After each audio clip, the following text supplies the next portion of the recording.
The result touches all of us, said Spain's foreign minister in reaction to the Italian elections. We have jumped into the void. Italy is the big story of the week here in the European Parliament. By voting strongly against EU-imposed austerity and electing a raft of Eurosceptic politicians, the Italians have laid down the gauntlet to the Euro elite here in Brussels, who will try to discover what happens next.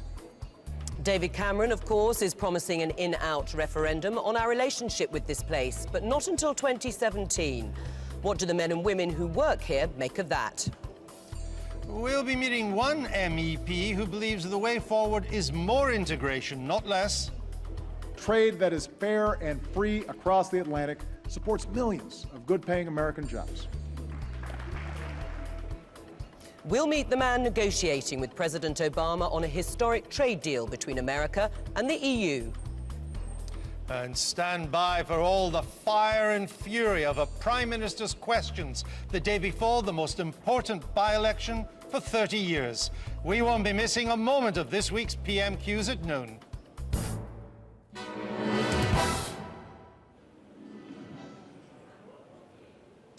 That's all in the next hour and a half, live from the Spinelli building here in the European Parliament. And joining us for the duration to imbibe and inhale the view from across La Manche is one temporary exile from the Westminster Village, David Davis, former Foreign Office Europe Minister, who famously whipped the Maastricht Treaty through the House of Commons to the chagrin, that's French, you know, of some of his colleagues on the Tory right. And a politician who eats, drinks and breathes Europe, Labour's Glenys Wilmot. She leads her party's MEPs here in the European Parliament. Bienvenue à vous deux. Très bien. But let's get a quick update on the big domestic story of the day, the whole Chris Renard story. Vicky Young is our political correspondent. Vicky, Nick Clegg's been doing his phone-in earlier today. What did he say? Yeah, he must have been delighted when he woke up this morning and remembered that he had half an hour of questions on the London station LBC. And of course, the issue of Chris Renard came up. And what's happened today is that Nick Clegg has slightly changed the story again when he talked about the reason that Lord Renard stood down in 2009 as chief executive of the Liberal Democrats. We've always been told officially that it was about ill health. Well, today, Nick Clegg said that, of course, all these allegations of inappropriate behaviour towards women, well, he said they were in the background too. And he also suggested that because he'd just come in as leader, that he himself wanted a change at the top of the party structure, so it chimed with that as well. But yet again, there seems to be a slight change in the story, which of course just keeps it going. Well, after the discomfort of the phone-in, where do we go from here? We've heard from the women who've made the allegations. We've had responses that have changed from Nick Clegg. What happens now? Well, I think the party, of course, would very much like everyone to stop talking about this. And, of course, they have these two party investigations going on, which they say will try to get to the bottom of it. But, of course, the more they keep talking about it, the more the story slightly changes, the more it will be covered. So I think that's the problem for them, particularly, of course, with that very important by-election happening tomorrow. They just want the story to go away. I think the problem they had originally is that the women involved in all of this didn't want publicity. They thought the whole issue had been dealt with. Chris Renard had stood down. He disappeared from sight. But in the last few months, they saw him really upping his profile a bit, and they feared that he was coming back into the frame, trying to get himself back into a position of power. And that's really where it's all gone wrong for them. But today, just in the last few minutes, the party president, Tim Farron, has said again that the party let down these women. And he said that, you know, there are things that need to be done with the party structure and the party organisation to deal with it in the future. Vicky Young, thank you. Yes, Tim Farron, the one who famously said the party screwed up over this. He did indeed. I think by that he meant Nick Clegg, was what he was talking about. David Davis, this has gone from being a sex scandal that actually doesn't seem to involve any sex. Thank you, Lib Dems, for that. Yeah. Into very Lib Dem in that into a crisis of Mr. Clegg's leadership. Yeah. Will it have an impact on the Eastleigh by-election? Hard to know. I suspect not, in truth, because people making their decisions in a by-election tend to make them on local issues. But you know, it certainly can't help their position. It certainly can't make the Liberal story on the doorstep any easier to put. But could I suggest to you that in a by-election called because the sitting candidate is going to jail, fought in the middle of a leadership crisis for the Lib Dems, with you only a few thousand votes behind.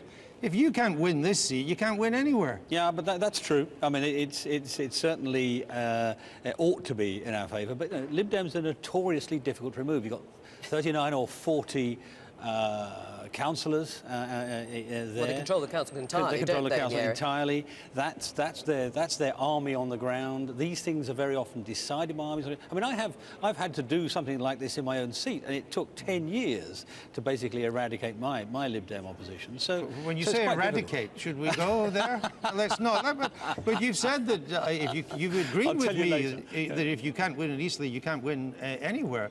So it would seem to me that if on the early hours of Friday morning we discover the Lib Dems have held on, despite all we've been talking about, to this seat, we've gone from a crisis for Mr. Clegg to a crisis for Mr. Cameron. Well, I'm not sure about that, because it's been discounted with the expectation that they'll win. What I think is a bigger issue, frankly, is what the UKIP-Tory relationship will be. That's much more likely to have an impact on Tory MPs. Well, let me put it this than the way. If Liberal UKIP does well, and the Lib Dems hold on to the seat, and you come second, or maybe even, terrible suggestion, third, I suggest to you again, crisis for Cameron. I think if we came third, it would be a crisis. I think that's the case. But you know, if it's a close second with UKIP on our tail, it will also be pretty uncomfortable. I mean, it's not. Look, let's be clear. This is not going to dislodge David Cameron. He's going to be there till the next election. But the simple truth is, it will make things more uncomfortable in the House of Commons. And Glynis Wilmot, One Nation Labour clearly doesn't include Eastleigh. Well, it was always going to be an uphill battle for us in Eastleigh, but I think it says more about what's happening in the Conservative Party and in the Lib Dems and the coalition in general. People obviously haven't got faith in either party, and I think it'll be interesting to see what happens tomorrow. You know, will the Tories do it or will they not? Well, let's say you're right. That the voters don't have faith in either of the coalition parties. Let's take that as a legitimate working assumption. That means Eastleigh is precisely the kind of seat that opposition should be winning. And you've said you would win seats outside your heartland. You'd go for seats in the south. Eastleigh's not a posh southern seat. It's a railway town. Working class, ex-railway workers there as well. If you come a poor fourth, which is what the polls suggest, it's not good for Labour. Well, we were never going to win it. We know that. It's an uphill battle. But A joker did well in Italy. Why couldn't a joker do well in Eastleigh for Labour? I think John has been a Labour Party member for many years. I don't think it's quite the same as in Italy. But, you know, let's look at why are people turning away from this Conservative-led government. That's what we've got to look at. Let's look at why Labour cannot do well in a constituency like Eastleigh in the midst of an unpopular coalition government with living standards being squeezed higher than at any time since the 1920s. Why do you do, as the polls suggest, you're doing so badly? Well, it has been a three-way in living memory, you know. So it's and people would say it should still be a three-way. Let's see what happens tomorrow. I mean, I think that the story here is that UKIP are taking so many votes from the Tories, and that's a real crisis for David Cameron. Maybe from all sorts of people, but I think their main target is the Tory voters, and I think that is the issue that David Cameron's tried to deal with when he's talked about a referendum, and it obviously hasn't worked. All right. And if viewers would like to see a full list of the Eastleigh candidates, and there are a lot of candidates in this by-election, there always tends to be lots of candidates in British by-elections, you can see them on the BBC website. Now, the indecisive election result after voting in Italy this weekend has led to fears that political gridlock in the Eurozone's third largest economy could rekindle Europe's debt crisis. 57% of Italians voted for anti-austerity parties, and with the result an effective stalemate, shares in Italian banks fell 7% in value on Tuesday. The Eurozone may have been out of the news recently, but the economic picture remains bleak. Its economy shrank by 0.6% in the final quarter of 2012. Indeed, Italy has barely grown for a decade, and the European Commission has forecast a further 0.3% contraction across the whole of the EU in 2013. Continued uncertainty in Italy makes any wider recovery less likely. Unemployment is also forecast to increase. The Commission says the average unemployment rate will reach 27% in Greece, 26.9% in Spain, and 17.3% in Portugal. All this uncertainty on the continent comes at a time when the credit ratings agency Moody's downgraded Britain's rating from AAA to AA1. Well, I'm now joined by senior strategist at Rabobank, Jane Foley. And Jane Foley, people will argue politically it's a blow losing the AAA credit rating for George Osborne, the Chancellor. The markets may well have already factored it in. But what's the long-term impact, do you think, of losing the AAA for the UK?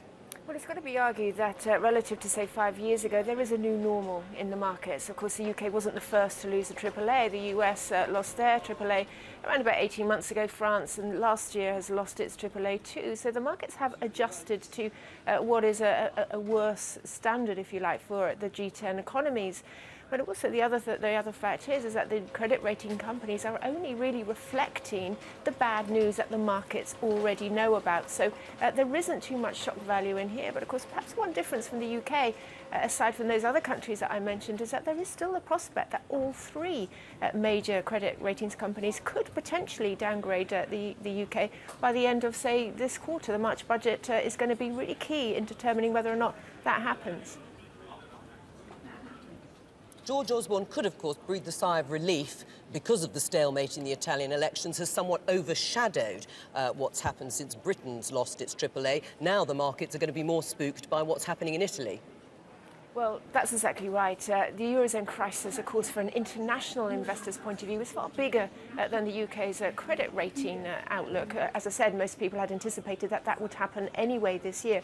And these elections are potentially really very significant because most people, from an economist's point of view, most Eurozone politicians, see the need for Italy to carry on with structural reform. That they believe is necessary for Italy to really reform itself and promote its growth prospects in the longer term. But of course, Italy's got a very long history of very weak, short-lived coalition governments. That's been the case since the Second World War, and there's a lot of voter apathy, and therefore a lot of people in Italy don't particularly take this election that seriously, and consequently you do have the stalemate position, meaning that more structural reform right now looks really very difficult, and that is a problem for the Eurozone, and it really does serve as a reminder that this crisis in the Eurozone is very much up and running still. Jane Foley, thank you. And here in Brussels, we're now joined by the European Commissioner for Trade, Karel de Gucht. Welcome to our programme. The bailout for Italy, agreed by the Commission and the ECB and so on, was contingent on a number of austerity measures. Now that Italy's voted against austerity, will that bailout continue? I see no other option. And it's also a deliberate choice of the European Union that we continue to support Italy in its endeavors to get back to, let's say, normal economic growth in Italy. And I wouldn't call it a bailout. You are using that word. It was not a bailout. Italy has not been bailed out. What we have been doing is taking measures, and the Italians have done so, Mr. Monti have done so, so as to allow that the interest rates on the financial markets went considerably down. And also in terms of budget, the budget deficit for Italy next year, so this year, 2013, will be a little bit above 2%. So in fact, they have quite a good result on the budgetary front. We all know that Italy could not get away the huge number of bonds it needs to put into the market if the ECB wasn't standing behind it. Yep. So let me get clarity here. Are you saying that even if Italy abandons the austerity program of the outgoing Mr. Monti and does other different things, that the ECB and the European Commission will continue to support existing measures? Sir, hypothetical questions are very interesting for journalists. Can I just say this is not a hypothetical question? Italy has to borrow 350 billion euros this year. And what I'm asking you is, regardless of whether they stick with austerity or not, does the ECB continue to support that bond buying? Your question is hypothetical because Italy has not decided to abandon the austerity measures that they have been taking in the past. But the people just voted against it, Commissioner. Yeah, but first of all, you need a government in Italy, a government that would change those decisions. And apart from the fact that it will not be easy to find a government, I don't think you find a government that will make away with those measures. The person... In politics, you know, the day before elections and the day after elections, the difference in between is much more than 48 hours. The person who was implementing the Brussels-supported policies got 10% of the vote. 57% of people who voted in Italy voted against EU-imposed austerity. Now, if you continue with what I call the bailout, you want to choose a different word, then it means the conditions you impose on bailouts don't matter. And the Greeks and the Portuguese and the Irish will be saying, well, why are we doing it as well? But that's why I say that they will continue those measures. And you say that 57% has been voting against Europe. That's not true. No, I said voting against austerity. Yeah, but even that is not true. I happen to know Italy rather well, and they have voted with their feet, and they are simply fed up with Italian politics.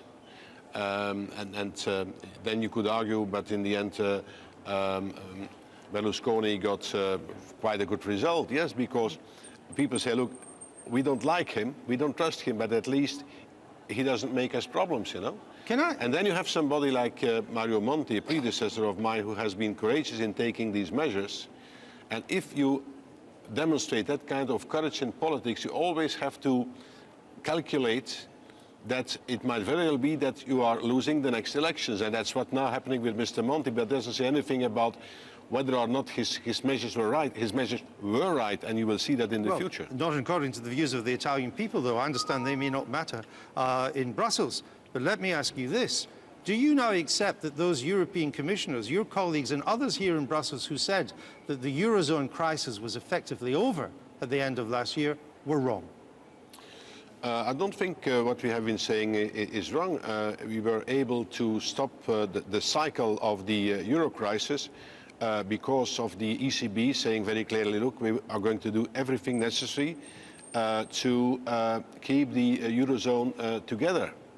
And that has not changed, you know. But it is still in crisis, isn't it? But you should realize, sir, that the Economic and Monetary Union, it's a monetary project, but before all, it's a political project.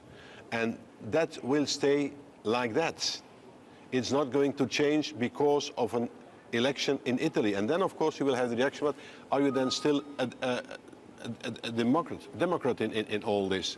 Well, look, when you see the figures, the outcome of the Italian election, excuse me, of course you have to respect that, but on the other hand, you should not be pleased with that, and you should not look upon this as a demonstration of what you would call a good democratic practice, you know, that all of a sudden a quarter of the population is voting for somebody like Beppe Grillo, who seems to be a very good comic, tells something about the mood in that country and tells something about the difficulties democracy is in.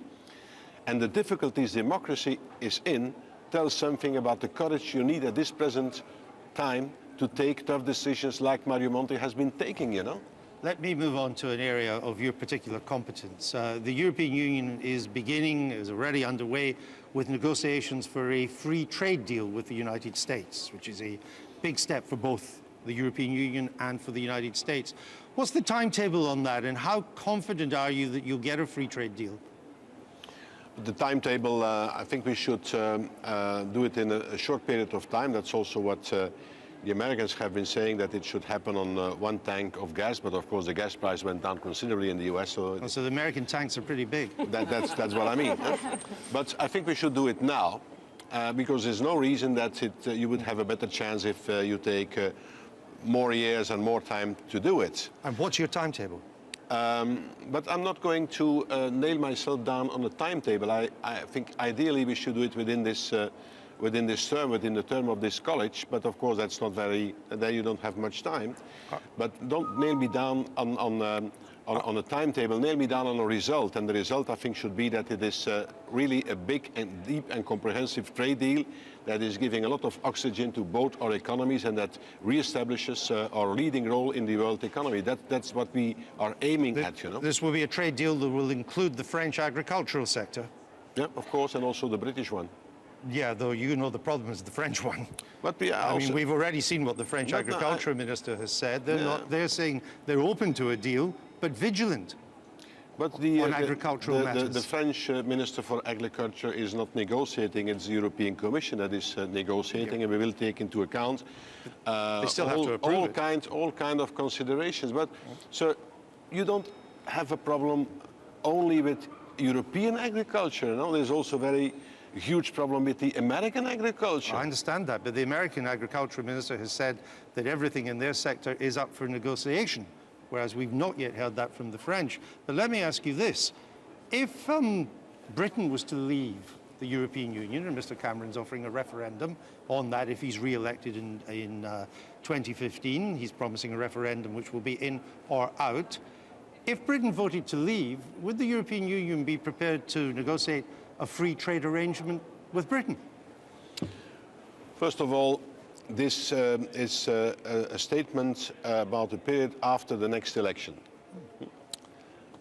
Secondly, I haven't heard Mr. Cameron saying that he wants to leave the European Union. If you read the last 2 pages of his speech, he is even arguing very much in favor of staying in. I didn't say that, Commissioner. I said he's offering an in-and-out referendum, and if Britain, the people, were to vote to leave, would it be possible for Britain to negotiate a free trade arrangement with the European Union on the same basis as you would like to negotiate one with the United States? Europe is not a free lunch. Britain is part of the European Union. It's a very important member state. By the way, they have been playing a very important role, for example, in establishing the internal market, also in the enlargement to the eastern countries. So we want them to stay in. That's what we are going to work on. And I'm not going to pronounce myself on something that I think will never happen for a number of reasons. Right. It will never happen, David Davis. Oh, I think that's a misjudgment. I think there's a depending on how the European authorities respond to our attempts at renegotiating our membership, if there's a blank response, I think there's a high chance that the British people will vote to leave. Commissioner? I have understood that you would have a referendum after a treaty change that is establishing these new conditions. Now, you have said that we started talking about something that was my particular portfolio, trade, and also something about institutions. I've been working on that for 30 years, first in the European Parliament, national government, and now in the European Commission. I don't see any treaty change in the foreseeable future. Even though there are demands for much deeper fiscal union within the Eurozone? There's a difference between treaty negotiations, treaty change negotiations, and treaty changes. That's not exactly the same, you know.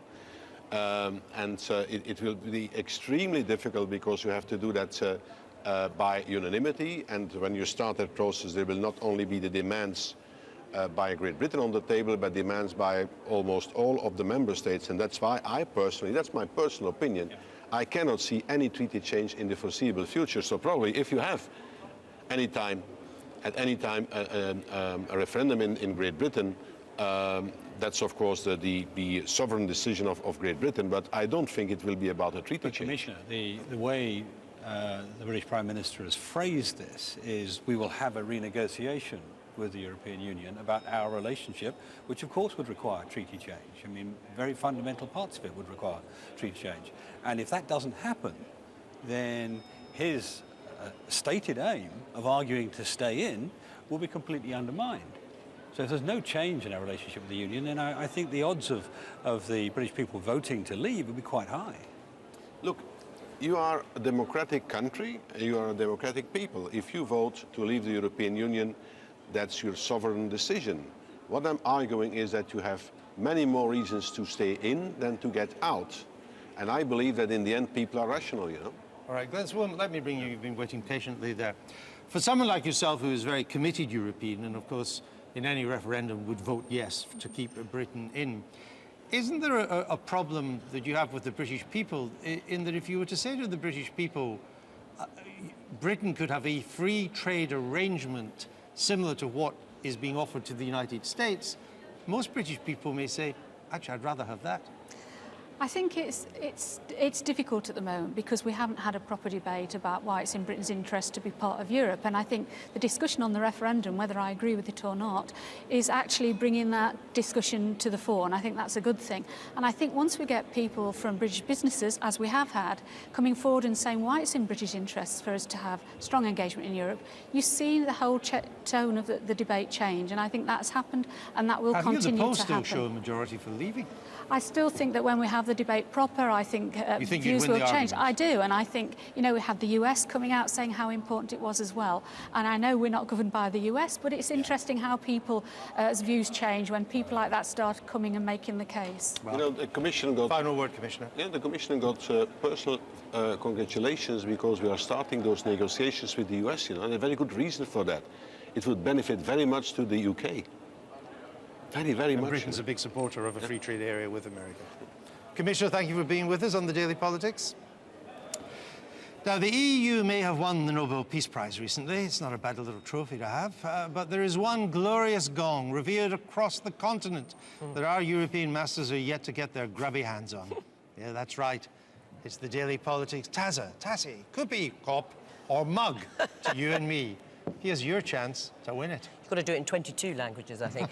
We'll remind you how to enter in a minute, but let's see if you can remember when this happened.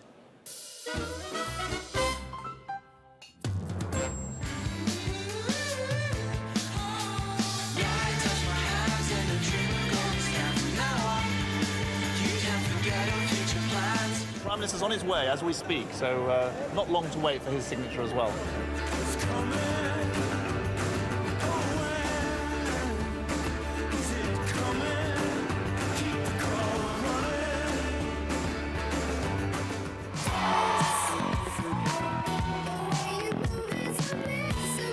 There is a certain presumptuousness in this, a certain audacity to this announcement.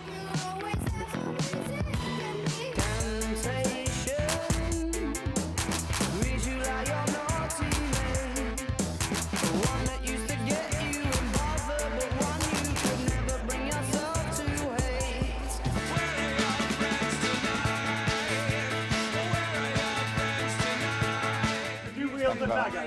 You wield the dagger.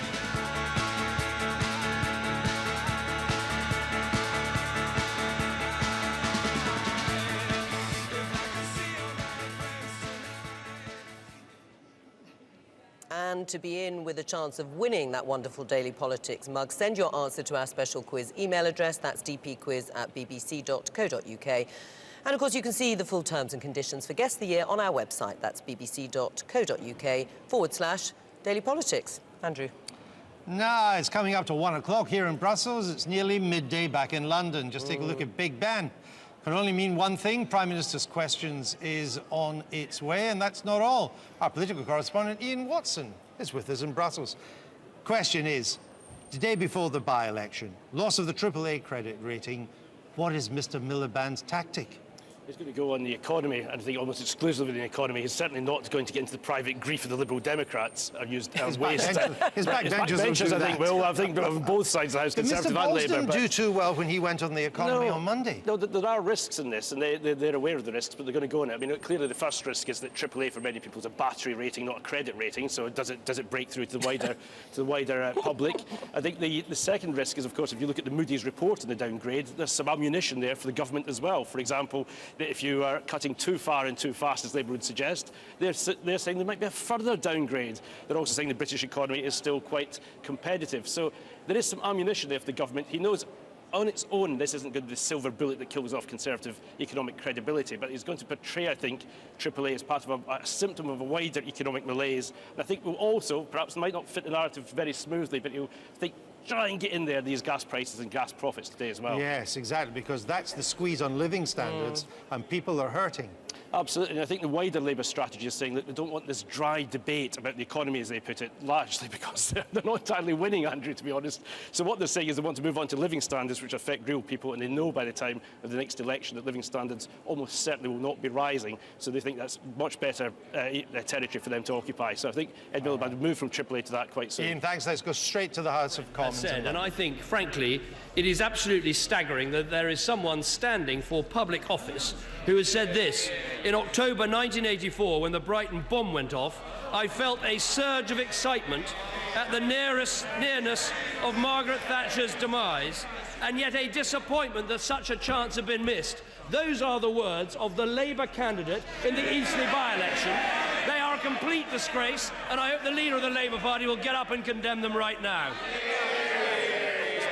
Miliband.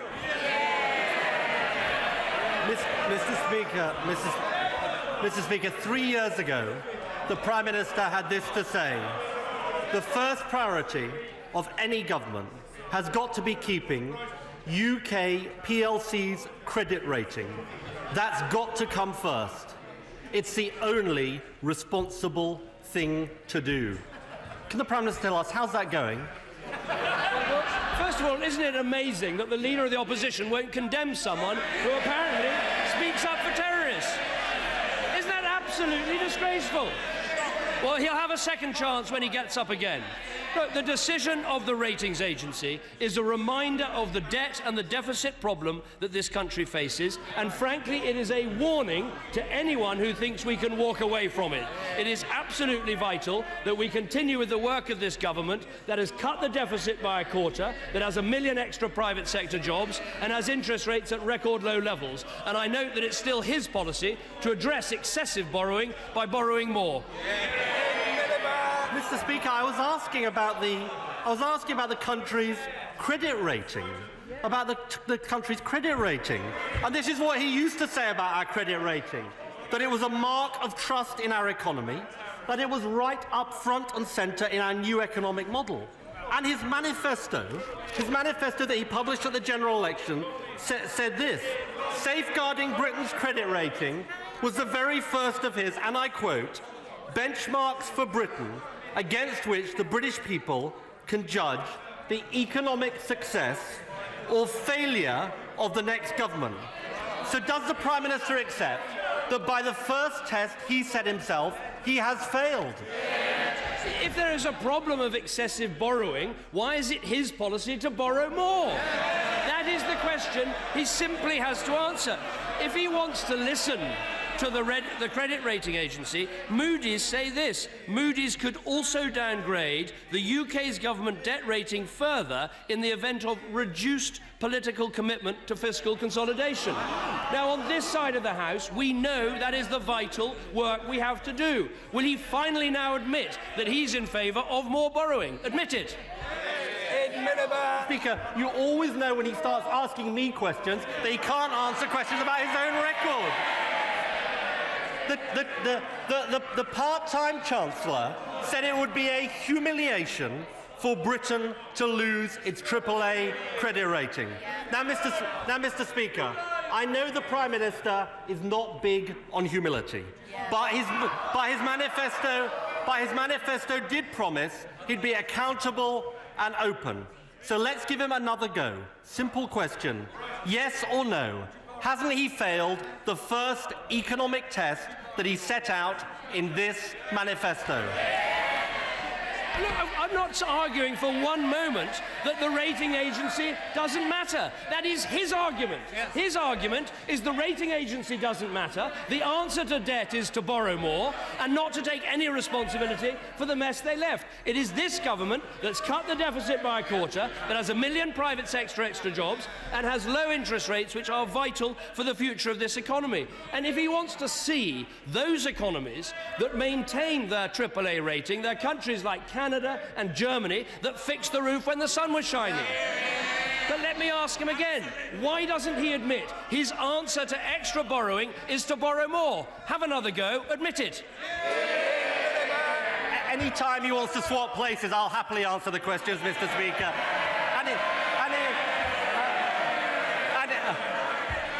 And he talks about borrowing. I don't know when the last time he checked was. The deficit is rising, not falling this year. And he's borrowing £212 billion more than he planned because of his failure to grow the economy. Now, let's turn to the reasons for the downgrade. Can we take it from his answers so far that he really believes that this loss of the country's AAA status, which he set as the test, has nothing to do with him. I'm the one saying this credit rating does matter, and it demonstrates we have to go further and faster on reducing the deficit. But the very fact he won't answer the question about wanting to borrow more, he will never sit on this side of the House when he won't answer the questions about what the country needs to know. Now, if he wants to look at what's happening in our economy, isn't it interesting that he doesn't mention the other economic news from last week, which is 154,000 extra people in work, more people in employment than any time in our history, youth unemployment down since the election, unemployment down since the election. That is what is happening in our economy, but he can't recognise it. When is he going to admit that we should never listen to someone who sold the gold, who bust the banks, who racked up the deficit and can't say sorry for any of it? I think we can take it from that answer, Mr. Speaker, that he can't accept the simple fact that he has failed on the first test he set himself, and it's his fault. It's happened on his watch, Mr. Speaker. And borrowing is rising under him. Even after all the pain of the tax rises, all the spending cuts, borrowing is rising because the part-time Chancellor's plan is failing, Mr. Speaker. And the truth is that they are the last people left who think their plan is working and the failure is nothing to do with them. We've got 1 million young people. Oh, the Education Secretary calls out that's not true. Maybe he believes it too. But behind the scenes, he's briefing against the Chancellor, Mr. Speaker.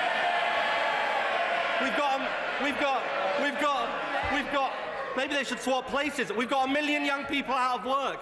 The deficit is rising, not falling. The economy is flatlining. What further evidence does he need that his plan just isn't working? Well, let's just examine the points he's just made. He says the deficit is up. The deficit is down by a quarter since the election.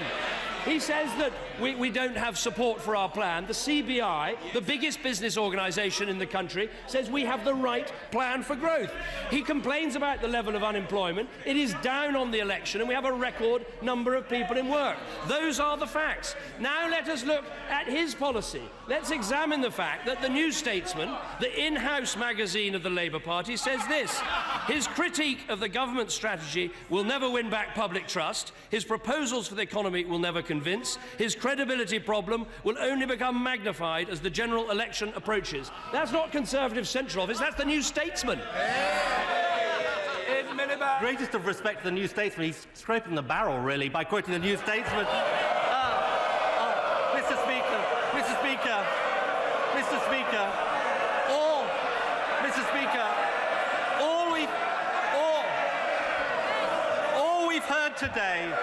All we've heard today.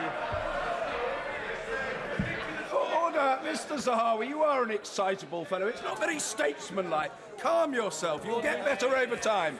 Mr. Ed Miliband. All we've heard today is a Prime Minister who refuses to accept that he's failed on the central test he set himself. He's failed to meet the first test he set for himself. It's not just our credit rating that's been downgraded. We've got a downgraded government, a downgraded Chancellor and a downgraded Prime Minister. He says that the New Statesman is scraping the barrel. It was the only newspaper that endorsed his leadership. I have to say,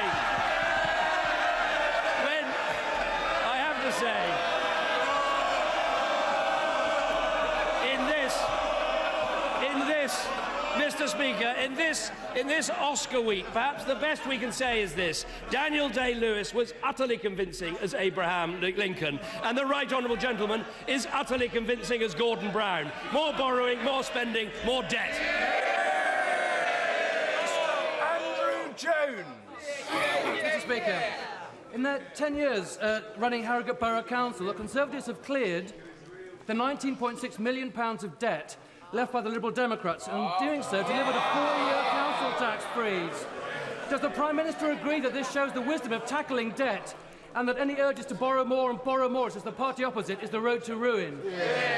No, I think my honourable friend makes an important point, and it is worth recognising that when it comes to finding efficiencies and finding value for money, local government has an excellent record, and we should really say that in this place, that they have a good record of paying down debt, dealing with deficits and being efficient. And of course, one of the benefits is that reduces your debt interest charges, and that's something we have to focus on in this government, in this country. Robert Owen. Thank you, Mr. Speaker. Next month, a big event alongside the budget will be the Champions Wales playing England at the Millennium Stadium. Does the Prime Minister have the same confidence in England winning the Triple Crown as his Chancellor had in retaining the credit rating at AAA? And as team manager, does he intend to change his economic team to avoid further humiliation and a triple-dip recession? Well, there's a difficult record with Prime Ministers endorsing various rugby or football teams, so I won't plan to do that here. All I'd say is I'm very proud of the fact that on St David's Day, the Welsh flag will be flying above Downing Street, as it should be, and when it comes to the rugby, may the best team win. Sir Peter Tapsell. Has my right honourable friend noticed that since we, in common with the United States and Japan, lost our AAA status, the cost of our international borrowing has actually fallen? My right honourable friend makes an important point, which is while I don't deny for one second the importance of the ratings agencies, the most important test of credibility, which is a test you face day in, day out in the markets, is the rate of interest at which you borrow. And the rate of interest at which we borrow is still at record lows. It has gone down since the election, where it has gone up in many other countries. And if we listen to the party opposite, it would go up again. Mr. Gordon Banks. Thank you, Mr. Speaker. The Prime Minister will be aware of the increased need for food banks in constituencies such as mine, brought about by his government's failed policies. Will he sign my petition calling for action so that no family in the UK goes hungry due to his policies?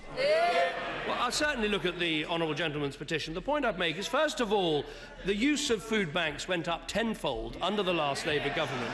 But a very important change we made, asked for by the Trussell Trust, which does so much to promote the work of food banks, was to allow them to be advertised in job centres. Now, the last government didn't do that because they were worried about the PR. Well, we put people ahead of public relations. Graham Evans. Thank you, Mr. Speaker. This week, the generation that fought in the Arctic convoys and Bomber Command, who died in the Second World War, finally been recognised. Does my right honourable friend, the Prime Minister, agree with me that it's right and proper we should remember the 3,000 sailors and the 55,000 members of Bomber Command who gave their lives for this country's freedom? I think my honourable friend is absolutely right to raise this issue, and I'm sure there'll be support right across the House of Commons for all those who took part in the Arctic convoys and all those who served in Bomber Command. And it's not enough to have that excellent memorial to those who served in Bomber Command in Green Park. It's right that we have the Medal for Arctic Convoy and the Class 4 Bomber Command. One thing I've been stressing to colleagues in government is it's very important we get on and hand out these medals and these clasps as quickly as possible, because people who served all those years ago, tragically, we are losing more and more of them, and they deserve their medals, they deserve their clasps, and I'm proud that under this government they'll get them. David. Mr. Speaker, Mr. and Mrs. Goodwin live in the Caerphilly borough. They are both registered blind and they rely heavily on their guide dogs, family and their neighbours. Life isn't easy for them. But on the 1st of April, things will become even more difficult because Mr. and Mrs. Goodwin will have to pay the government's bedroom tax on their home for 26 years. What justification can there be for this? Well, first of all, I will look at any individual case, and the Department of Work and Pensions will look at any individual case. But can I just first of all make this point? This is not a tax. A tax is when someone earns money, it is their money, and the government takes some of it away.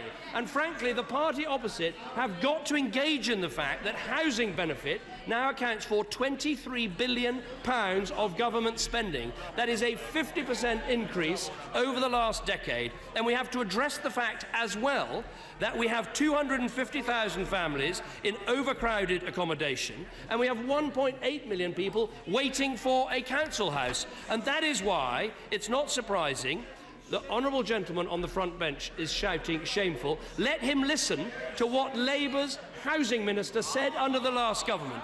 He said this: "We have reiterated time and again the need to ensure that houses that are too large for people's current needs are allocated accordingly." That is what they said in government. Now they're in opposition. All we get is rank opportunism and irresponsibility. Smith. Unemployment in Yorkshire is down at its lowest level in 2 years. Businesses in Yorkshire have got full order books, and the head of the CBI has said that the Yorkshire economy is turning a corner. Would he ignore the poor advice from the party opposite? Well, I'm grateful for what my honourable friend says. Look, the British economy has been through difficult times, not least because we are recovering from a massive boom and bust, a massive banking bust, and the deepest recession since the 1930s. But if you look at what is happening in terms of employment, in terms of new business creation, you can see an economy that is rebalancing. And it's that rebalancing and that business growth that we need to encourage. Blair's. Thank you, Mr. Speaker. The Prime Minister has stood idly by whilst hard-pressed families in Salford and Eccles and across the country have faced soaring energy bills, now over £1,400 a year. Last October, the Prime Minister promised to take action. I think the whole country now wants to know, what is he going to do now to keep his promise to those families who are struggling to heat their homes? We are legislating to make sure that energy companies put people onto the lowest tariffs. When that bill comes in front of the House of Commons, I hope she'll vote for it. Mr. Adrian Sanders. Thank you, Mr. Speaker. Will the Prime Minister withdraw the National Health Service procurement, patient choice and competition regulations that seem to contradict assurances given in the other place that this coalition government will not privatise our NHS? No, I would urge my honourable friend to look very closely at these regulations, because I think what he'll find is they are absolutely in line with the principles the last government put in place, and actually the effect of withdrawing the regulations would actually mean that you have more competition in the NHS rather than managed competition managed by Monitor. So I think the effect of what he wants could be the exact opposite of what he seeks. Paul Blomfield. Thank you, Mr. Speaker. The Energy Secretary, the Deputy Prime Minister, the Committee on Climate Change, the Chair of the Energy and Climate Change Select Committee, and a group of over 35 businesses, NGOs and faith groups are among those in this country who back the inclusion of a target to decarbonise the power sector by 2030 in the energy bill. Can the Prime Minister explain why his government have failed to include such a target in the bill? Well, we don't believe it makes sense to consider setting a target range for 2030 in advance of setting the fifth carbon budget, which of course covers the period 2028 to 2032. So we'll be taking the power in the energy bill, but I think setting it in advance, as I've just explained, wouldn't make sense. Charlotte Leslie. Thank you, Mr. Speaker. In 2008, Labour commissioned 3 reports into the state of the NHS to celebrate its 60th birthday party. We now know those reports were damning and raised issues such as a dangerous target culture that was raised by Francis 5 years later. We also know those reports were suppressed by the Labour government. Shocking. Had they not been suppressed, thousands of lives could possibly have been saved. Yeah. Will the Prime Minister join me in calling for an investigation Your what, Ed? as to who exactly was responsible for suppressing those reports? Well, I know what my honourable friend has said, and I will look carefully at the issue that she raises. I think the whole point about the Francis report is we should use this opportunity to say, yes, of course we support the NHS and its founding principles, but not everything in the NHS is right. And where there is bad practice and where there are things going wrong, we need to shine a very bright light at that and make sure not only that we deal with it, but we also hold people to account for it as well. The Abrahams. Further to the honourable member's question on the new regulations laid down on the 13th of February, the government gave categoric assurances that GP commissioners would not be forced to put health services out to competitive tendering. The regulations go completely against this. What is the Prime Minister's excuse for this? The GP commissioners are not forced to put services out to competitive tender. It is GP commissioners, and the point is it is going to be doctors making the decisions about whether they want to expand choice and diversity in the NHS. But I would say to the Honourable Lady, what is she worried about? What is the Labour Party worried about? Isn't it the case that there are lots of voluntary bodies, charities, the hospice movement, organisations like Mind, organisations like Whiz Kids in Tower Hamlets that provide an amazing service for children with wheelchairs? What are we frightened of, allowing doctors to say, let us have some diversity, let us have some choice, let us make sure we're on the side of patients? Mr. Alan Cairns. 2.5 years ago, 9-year-old Cerys Potter from the Vale of Glamorgan became the 9th person to die in a river incident on a rafting exercise on the Dalman River. There appeared to be blatant disregard of common sense health and safety standards. Cerys's parents have campaigned tirelessly for a criminal investigation, improved standards, and even funded witnesses to travel to the Turkish courts, but their efforts have been frustrated for what appears to be bureaucratic reasons. Will the Prime Minister work with the Turkish authorities to gain justice and help warn people of the risks of whitewater rafting in Turkey? No, well, my honourable friend is quite right to raise this tragic case of a 9-year-old constituent of his, Cerys Potter, who died in 2010 in Turkey. I want to send my sincere condolences to the family in these terrible circumstances. I know that he has been speaking to the Minister for Europe regarding this case. I know that our embassy in Turkey is monitoring the case and can again approach the Turkish authorities and ask them to keep the Potter family fully informed of any progress. And I'm sure the Foreign Office would have listened very carefully to what he said today, standing up for this family's interests. Catherine McKinnell.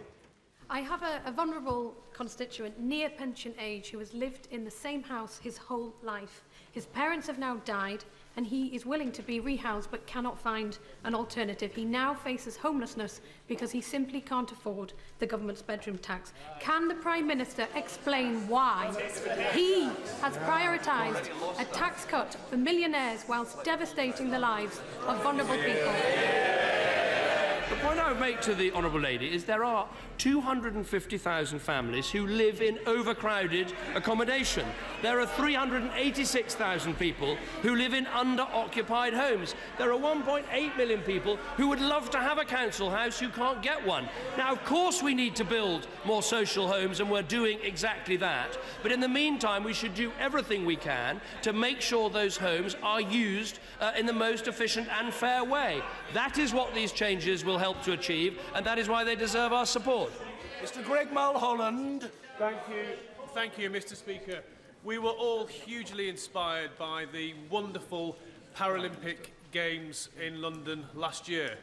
Not only a triumph for sport, but also a triumph for perceptions of disability. Will the Prime Minister welcome the Generation-inspired report, which is going to be presented to Downing Street by Hannah Cockcroft MBE today, as a great opportunity to use the legacy of this to improve the lives of young disabled people? Yeah.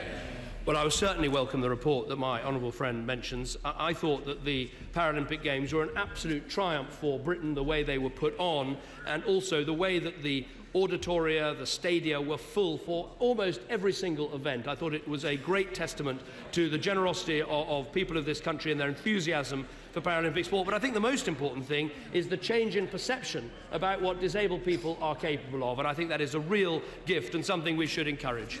Doyle. Mr. Speaker, the Prime Minister supports an exemption to the bedroom tax for the families of prisoners, but not for people with cancer, people with disabilities, foster parents or for armed forces families. Why? As the Honourable Lady knows, first of all, there is a £50 million fund to directly support people as part of this measure.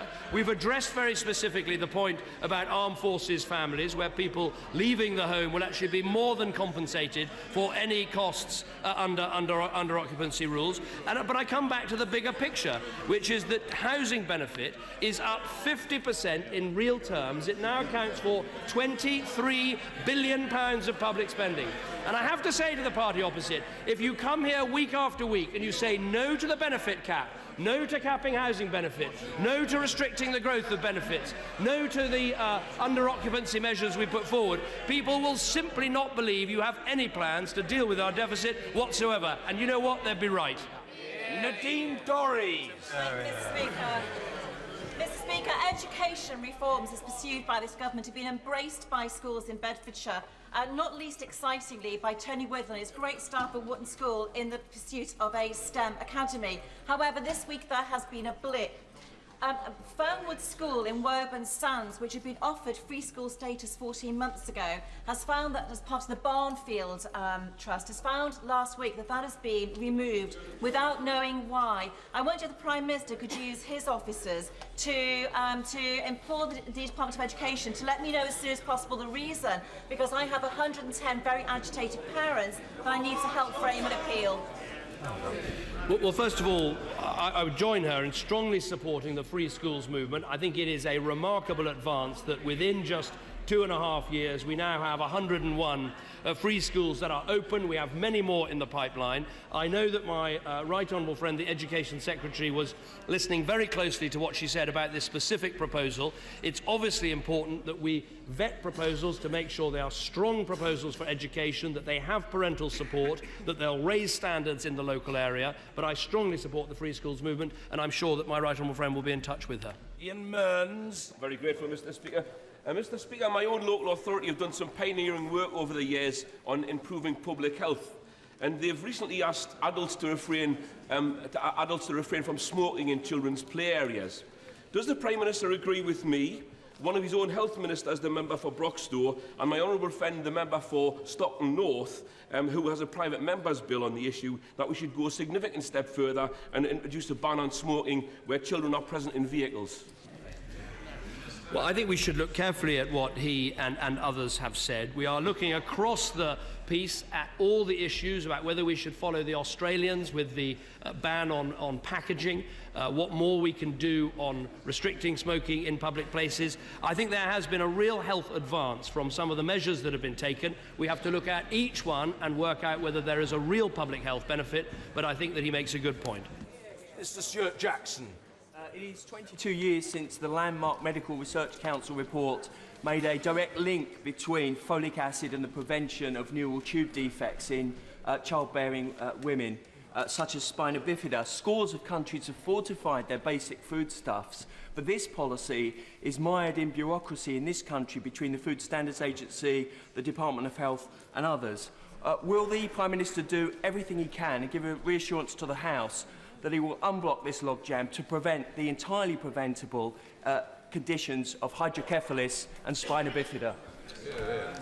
Well, I will look very carefully at what my honourable friend has said. It's certainly true that levels of conditions like spina bifida have come down, and it's certainly true that folic acid has got an important role to play. In terms of the specific points he makes and the bureaucratic problem he identifies, I will look at that and perhaps get the Department of Health to write to him about it. Mr. Tom Clark.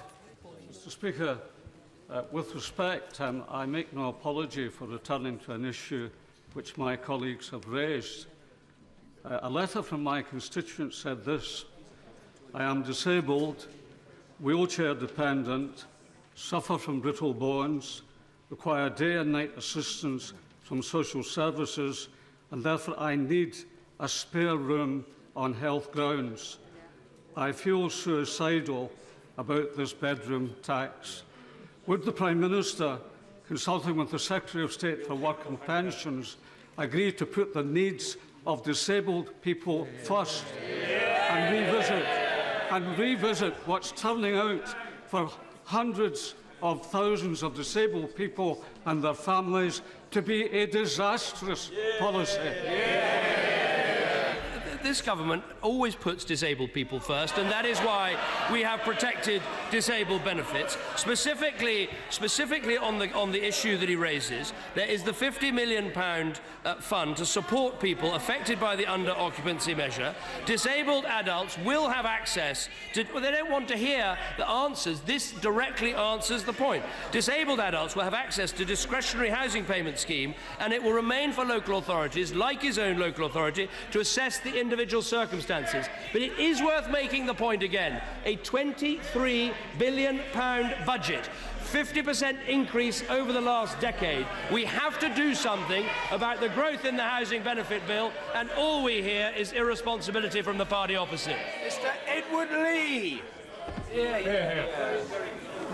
Who would have thought, when some of us voted for just a common market all those years ago, that the EU would now be interfering potentially in what benefits we should be paying to Romanians and Bulgarians before they have made any contribution to our society? Is it any wonder people feel disillusioned and powerless? But isn't the good news this? That who is more likely to vote to give people a genuine choice in the referendum? A Liberal or a Conservative MP for Eastleigh? Well, I'm delighted my honourable friend managed to slip that point in at the end. I would urge any honourable friends who aren't there already to make their way to Eastleigh this afternoon and support Maria Hutchins in the by-election campaign. But the point that he makes is very important, which is we need to look through every aspect of how we welcome people to our country and make sure, while we must be fair, we must not be a soft touch. So I'm making sure we look at our health service, we look at housing, we look at benefits, we look at legal aid, we look at all of the things, and make sure we have proper and tough controls on people who want to come and live here. The Treasury was required to approve the settlement made with the dismissed former Chief Executive of my local Hospitals Trust in February last year. If he believes in openness in the NHS, why has his government allowed the size of this payoff to be kept secret? Well, I will look very closely at this issue that he raises. I know there have been particular issues around foundation trusts in the area which he represents, and I will make sure that the Health Secretary looks at and writes to him about this issue. Thank you, Mr. Speaker. Recently, large numbers of my constituents have taken a great interest in political campaigning in the neighbouring county. And my belief is that it's always best if local people have a strong, independent voice, particularly if they're in favour of controlling immigration, making welfare fairer, and an in-out referendum. Does the Prime Minister agree with my advice that the people of Eastleigh would be well advised to vote for Maria Hutchins tomorrow? I want to thank my honourable friend for his hard work and for the ingenious way he managed to get that question in order. Rhonda, you shouldn't keep yelling from a sedentary position. Sarah Palin. She, at least, is not a candidate in the Eastleigh by-election. The Prime Minister. If you have any luck in getting the honourable member for Rhonda to shut up, then do let us know how it's done. I think... Say that the Prime Minister shouldn't bother phoning me. I'll phone him in those circumstances. Thank you. Thank you very much for that, Mr. Speaker. Perhaps we could end Prime Minister's questions on a similar note to that which we began it with recognising the appalling views of the Labour candidate in Eastleigh. He said this about the Falklands War, one of the proudest moments of this country's recent history. I settled, he said, on the convoluted position of wanting Great Britain to lose a war for the good of Great Britain. This candidate, endorsed by the leader of the Labour Party, a shocking lack of patriotism and national pride. Graham Jones. Mr. Speaker, the Prime Minister has run away from the question as to whether he will personally benefit from the millionaire's tax cut. It's a simple question. When the top rate of tax is cut from 50p to 45p, will he personally benefit? The top rate of tax under this government will be higher than any year under his government. That is the change that we're bringing about. When they introduced the 50p, they lost £7 billion in tax revenue. They're not only socialists, they're incompetent socialists to boot. order. Point of order, Mr. Here we are, back in Brussels. Prime Minister's questions come to an end there. Ian Watson, of course, got it right, mind you. Wasn't that difficult guess, as he did go on the... I mean, right is a relative word here. But he did get it right. They did go on the economy, and we'll talk about that in a minute. It was the argument about the AAA rating, the deficit. It was a kind of sense that we have had a lot of this argument before, and we'll probably hear a lot of it again in the future. It really only came alight when the Prime Minister quoted the New Statesman magazine, and the Leader of the Opposition then attacked the New Statesman magazine, which seems strange. It's a fine centre-left magazine, which actually supported Mr Miliband in his bid for the leadership of the Labour Party. So no doubt we may talk about that in a minute, among other things. Before we do, this was your reaction to PMQs. What were our viewers saying? Well, they picked up on that note on the New Statesman. Jimmy from Nottingham said the problem is when David Cameron stonewalls the questions by asking more questions that aren't answered by Ed Miliband. We just have politicians taking turns to punch a wall. Painful, that sounds. No win and no gain for either side, just frustrating. Helen in Hunstanton. Ed scored an own goal with his New Statesman jibe. If he can't land one blow on the Prime Minister today, he never will. Tom from Rotherham. Neither David Cameron nor Ed Miliband have grasped the fact that the credit ratings applied by agencies such as Moody's and S&P have no more substance than a considered opinion. Diane from Cornwall said clearly the loss of the AAA rating, though largely insignificant economically, is dynamite politically, which Ed Miliband exposed eloquently. And this from Marjorie Bryden. Petty squabbling in the House of Commons while Rome burns. I am depressed about Britain's future. The level of political debate is so squalid, and I feel sorry for the Deputy Prime Minister. He looks ill. Well, on that note, it's good. Let's turn to Ian Watson. Give us more of your penetrating prescience on this matter. I shall do my best. I think there's two things that struck me about this Prime Minister's questions, actually. The first was, as you alluded to, actually, Andrew, Ed Miliband got mugged, didn't he? Here he was. His strategy was quite clear. Let's go in the economy. Right. Then say the credit rating was part of a wider malaise surrounding the government. And also, I thought, interestingly, trying to get onto the question of trust in the Prime Minister, waving around copies of that Conservative manifesto that promised to protect the credit rating and to say the Prime Minister, not just the Chancellor, was responsible. That was fine as far as it went. Then suddenly, of course, he's almost walked into this trap by David Cameron in the New Statesman. He then says that you're scraping the bottom of the barrel, Ed Miliband says to David Cameron by quoting the New Statesman. Then the punchline. The Prime Minister stands up and says, look, this was the magazine that supported you. So in that sense, in terms of the theatre of it, I think Ed Miliband perhaps wouldn't have got a victory, but I think in terms of wider arguments, he was to try and move on to this territory of the Conservatives not sticking to their own promises in the economy and then trying to make the wider argument in living standards. Very briefly, the other thing that struck me, of course, was, as one of the emails suggested, Nick Clegg did not look well, but I was surprised at how restrained backbenchers were on both sides. They mentioned Eastleigh, but it did not get piled in to the Liberal Democrats' current troubles. They left them very much to suffer in silence. True, it was the dog that didn't bark at PMQs today. Glynis Wilmot, is there not some substance in the claim that both Eds, both Mr Miliband and Mr Balls, despite having an open goal on the economy, are having some difficulty getting the ball in the back of the net? Well, I actually think that the AAA rating isn't the thing. This is Osborne's test. It was him that held this it was up. a self-imposed test. But for me, I think you need to talk to families on the street, as I do all of the time. And for them, it's their wages are going down, prices are going up. How do they cope? And nobody seems to be worried in the coalition government about that. But these weren't the issues Mr Miliband raised. These are issues that quite absolutely resonate in a way that I think it was Ian that said earlier, AAA may be a form of battery to most people. Yeah, whether you can afford to put food on the table or pay the energy bill matters. I think it's more relevant, but I think the point was that this was Osborne who said this was so important, when Labour is saying this isn't what's important. What is important is getting growth back into the economy, because it obviously isn't happening. And it was interesting because they said about the deficit coming down. Well, the deficit isn't coming down, it's going up.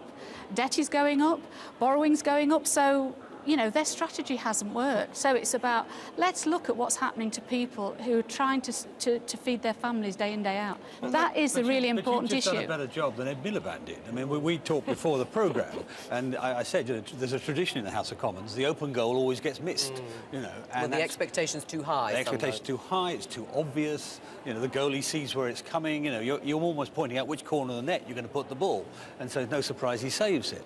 And actually, I think Ed Miliband would have been much better going on cost of living. It would have been a much stronger and less expected argument than the rating. Let me, if we're all trying to do better than Ed Miliband, let me have a go. David Davis, inflation is 50% higher than target. Real living standards are being squeezed as never before and for longer than any time in 70 years. Deficit reduction, as Glynis mentioned, has stalled. That's the polite way of putting it. There is no growth in the economy, and your AAA rating is gone. What's going right on government economic strategy? Not a lot. Look, I mean, you know my view on this. It's very simple, and that is that we ought to have a Tory growth strategy to go with the austerity. Let's not kid ourselves. This started with an inheritance which was very, very hard to deal with, namely the enormous deficit, the overspending over the good times. That's the sort of clear cause of this. So why did you? But you're now borrowing more than Alistair Darling planned to borrow. And you said he was. Your party said he was borrowing too much. The solution requires two things. It requires an austerity programme, frankly, which is tougher than one we've got. I mean, we've had a lot of rhetoric about austerity. We actually need a bit more reality about it. So more cuts. More cuts, I'm afraid, or at least those same cuts faster. I mean, it took a long, long time to get off the ground. And the second half of it, I mean, the simple truth is, if for every 1% less on growth, you lose about 10 billion every year thereafter. On the deficit. So growth has a big, big impact on this. And there's no doubt, a number of us, myself, John Redwood, others have been saying it for years, there's been a need for a growth strategy from day one. That means lower taxes. It means the sort of thing the Germans did in 2003, I think, when they cut taxes in the middle of a deficit problem and actually solved their deficit. Well, let me ask you this. John Redwood, writing in the Times this morning with an alternative plan to the government, you admitting to me that not a lot is going right with it.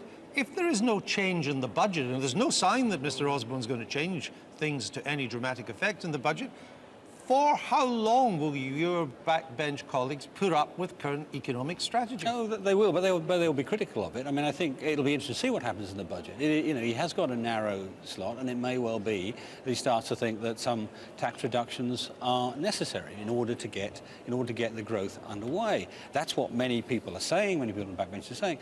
You have to ask them. Well, they must be getting unhappy. Well, yeah, of course, some of them are unhappy, but you've heard it on. You don't see it on this thing. You see it on the rather less watched debates in the House of Commons when you get people on their feet talking about it. But it's a real issue that not just this country, virtually every Western country is failing to resolve this problem. The Americans are, most of the Europeans are, obviously Italy is, and I'm afraid that it requires a much more robust, much bolder approach on both deregulation and tax reduction in order to generate the growth which will generate the returns. You began this programme by saying that you were sure, despite the criticism, that Mr. Cameron would remain as Prime Minister till the end of this Parliament. Are you as sure that Mr. Osborne will remain as Chancellor? Yeah, they're the two halves of the same coin. So it's no change? But it doesn't mean... They have to listen. They do have to listen. Well, they haven't to you so far. They're going to have to listen. Glynis, when you watch the Prime Minister's questions, and we were interested last night as we were meeting people associated with the Parliament, the number of people we have a big audience in Brussels from the Daily Politics. Yes. It was very encouraging to hear that. Not caught up in the ratings either. Should the European Parliament not consider a kind of Prime Minister's questions event to raise its profile? Well, if it's like that, Bear Pit, no, thank you very much. We do things in a much more sympathetic way. You know, but no one takes notice of you. No, that isn't except for us. I was trying to think of something a little bit, diplomatic. But you know, I don't want to be in a bear pit like that. What does that achieve? I'm not quite sure what we achieve by that. Job. It keeps you in a job, yeah. But does it do anything to inform the debate? You don't like the PMQs? Does it? Well, it's okay. It's what our Parliament's most famous for. Yeah, it's okay for for a little bit of jousting, but does it actually move the debate on? I don't think it does. But, you know, that's the way our Parliament works. This Parliament works in a completely different way, and it's more about consensus. That's why it's so good for women, and you see a lot more women in this Parliament. And you do see a lot more women in this Parliament. You see a lot more women because this is the way women prefer to work. That's not sort of the way that most women like to work. So if we had more... You should have asked Margaret Thatcher that question, I don't. But if we had more women in the British... Do you think if we had more women in the British Parliament, and they're still terribly underrepresented, we would see less of what you call the bear pit? I would hope so, and I think that puts a lot of women off going into national politics, absolutely. OK. Peter, what's final thought? Since we're hanging on everyone. Well, absolutely. I think the final thought would be, there seems to be a few things there which, I mean, we actually managed to talk about a European issue right at the end, actually, about Romanian and Bulgarian immigration, which has been raised in the Eastleigh by-election. I think that would be quite interesting to see where it goes. But also, there was a reference, wasn't there, to David Cameron mentioning faster cuts. And I was wondering whether that was simply faster than Labour, or an attempt to appease people like David Davis, who are going to be putting them under pressure in the run-up to the budget. We shall move on. Peter, thank you. Coming up in a few weeks, of course, the budget. Back to the whole issue... Who? Did you say Peter? Yeah. Don't know, that's your imaginary friend. No, you're my imaginary friend. I'm very real, I assure you. Back to the whole issue of Europe now, and with the Conservatives continuing to dangle the possibility of an in or out referendum after the next election, we should remember that many MEPs here in the European Parliament believe that Europe's real future lies in the direction of further integration, at least for most member states. This is Sophie in 't Veld, a Dutch Liberal, with her take on which way forward.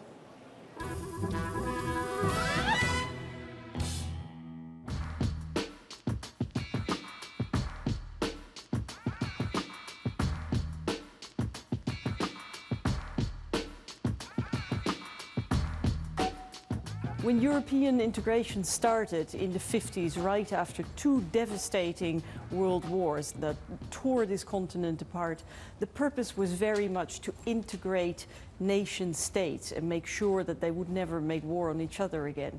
Today, the challenges are of a very different nature.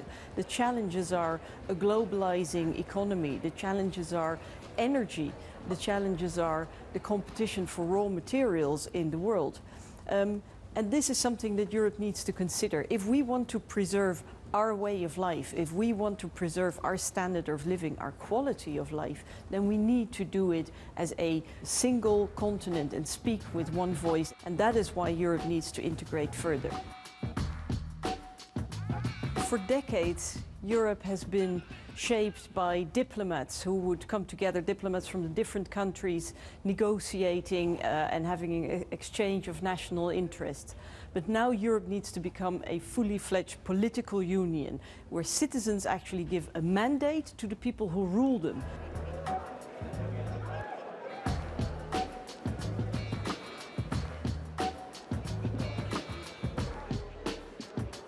If we are to become this democratic political union of citizens, then we need to develop into a community of citizens based not only on shared interests, but also shared values.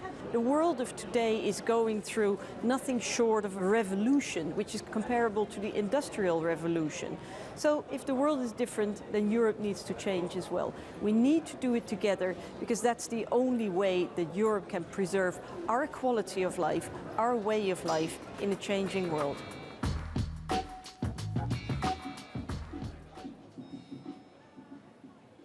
And Sophie joins us now alongside the UKIP MEP Roger Helmer. Welcome to both of you.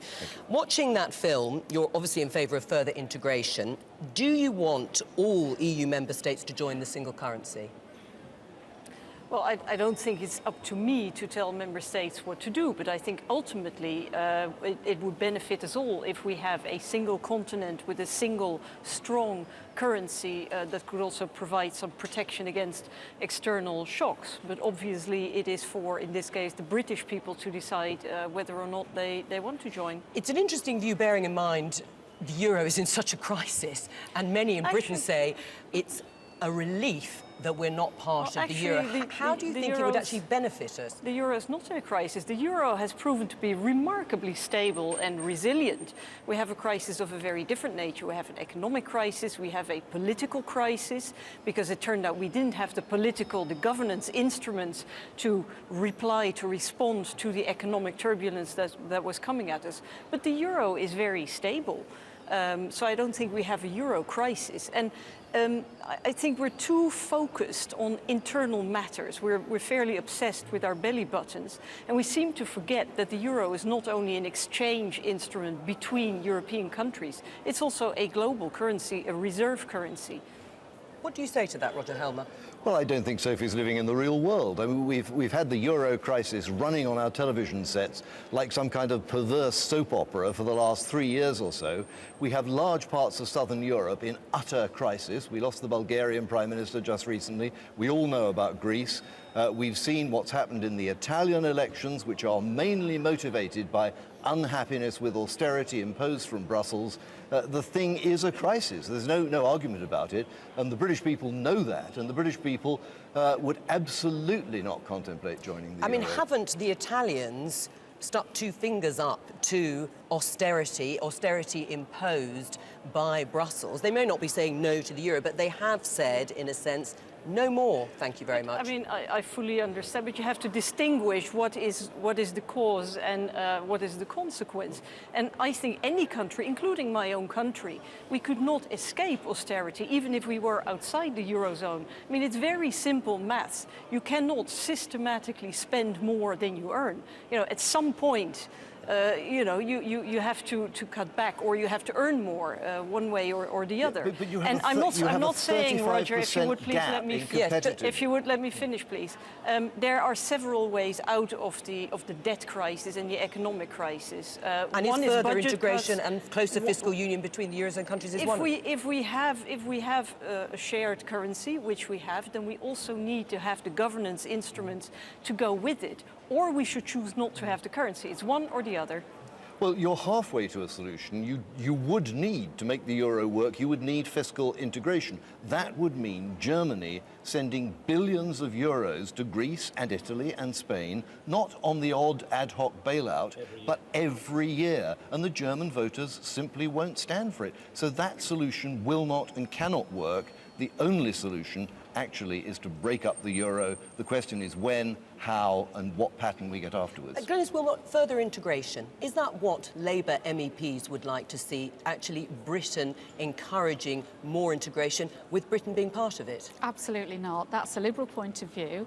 Our view is that we want strong member states working together on those areas where it's obvious that it's helpful, like the environment, like security, all of those, the single market. There's lots of areas where we should work together, but we're not federalists. We don't believe in that model at all. But Sophie says, actually, in order for there to be prosperity again in Europe, that's what has to happen. Otherwise, this stalemate will continue. I think there are two issues. I think one issue is what you do with those Eurozone countries that have obviously got to make changes about how they manage their economies. But I think it's a different issue about Europe altogether. So why not a referendum? Why is Labour standing on the fence in terms of offering the British people a referendum, saying, not now, it would create uncertainty, but we're not ruling it out either, which also creates uncertainty? Well, I think it does create uncertainty to say in X number of years' time we will have a referendum. And if you talk to British business, they tell you that.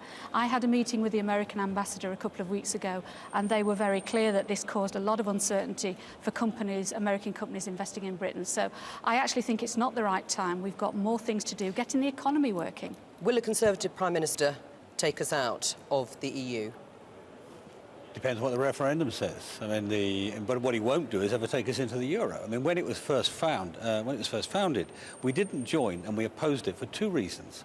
One was because it would amplify the shocks, the problems, the economic problems that we had, and secondly, it would take away democratic accountability from the nation states. You've seen that in spades, in Greece, in Italy, today, in Spain, in Portugal. And, really, we don't want it. So what do you make of the British position? I don't know what the British position is, frankly. I think there are many different positions in Britain. I think there is one very positive outcome of all this. And of the whole crisis situation. Never before have we debated so much about, you know, the purposes, the merits or not of European integration and how we want Europe to integrate. Because you see, when European integration started in the 50s, Europe was about 20% of the world population of then 2.5 billion. Now the world population is 7 billion and we're about 7%. We're shrinking and aging.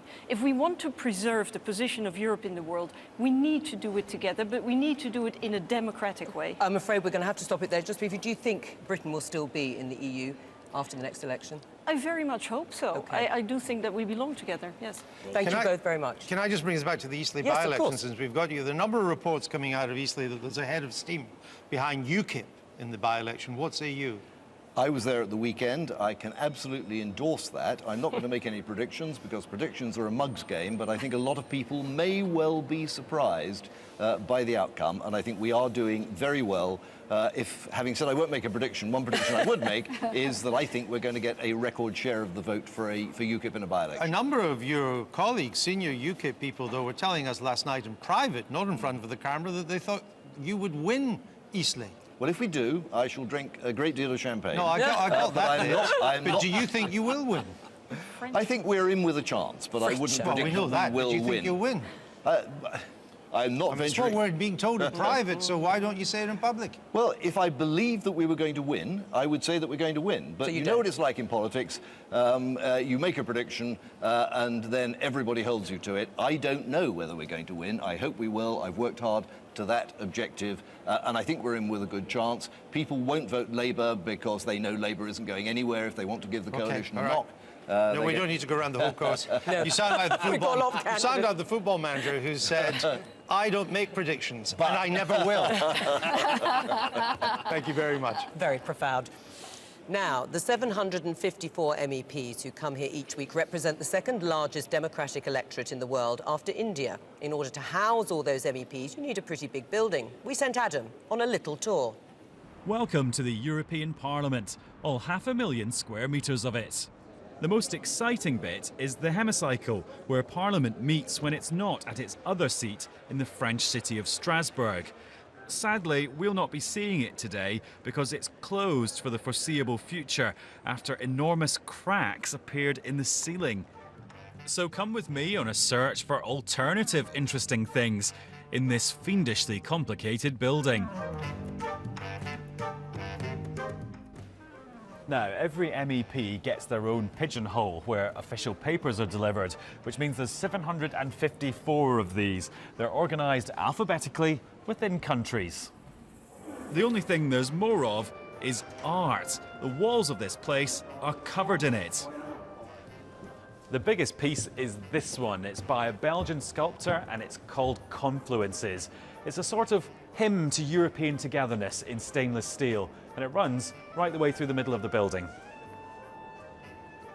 Then there's the fact that there's weird stuff just dotted around all over the place, like this grand piano donated by the people of Estonia to mark their country's 90th anniversary. Now, how does the Estonian national anthem go again?